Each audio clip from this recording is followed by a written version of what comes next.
মুক্তিযুদ্ধ তুমি কার? মুক্তিযোদ্ধা আসলে কারা?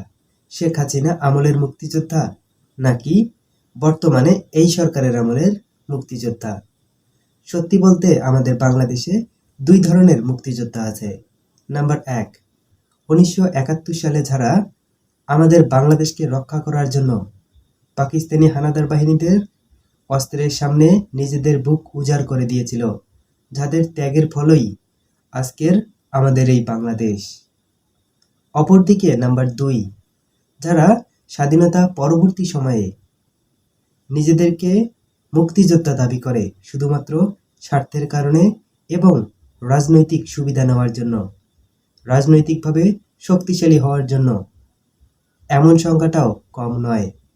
বিগত ১৭ বছর শেখ হাসিনা সরকার ঠিক এমনটাই করেছিল, নিজের দলকে মুক্তিযুদ্ধের পক্ষের দল করার জন্য সার্টিফিকেটধারী অনেক মুক্তিযোদ্ধা তৈরি করেছিল।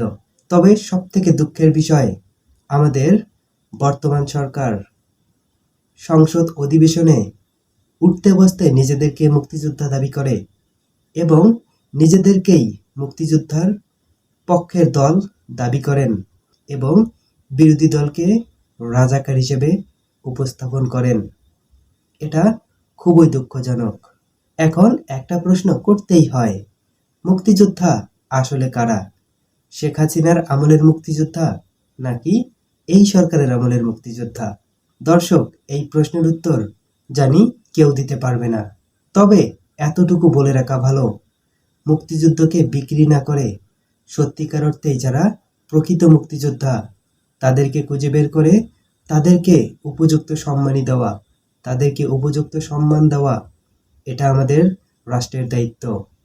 সার্টিফিকেটধারী মুক্তিযোদ্ধার কোনো প্রয়োজন নাই যাদের মনে বিন্দুমাত্র দেশের প্রতি ভালোবাসা নাই। আমি এই সরকার এবং তারেক রহমানের প্রতি একটাই অনুরোধ জানাই, আপনি সত্যিকার অর্থেই বিবেচনা না করে যাচাই বাছাই করে দেখবেন, যদি সত্যিকারেই কেউ মুক্তিযোদ্ধা হয় তাহলে তাকে উপযুক্ত সম্মান দিন, আর যদি সার্টিফিকেটধারী কোনো রাজনৈতিক নেতা মুক্তিযোদ্ধা হওয়ার দাবি করে ওনাকে ছুঁড়ে ফেলে দিন।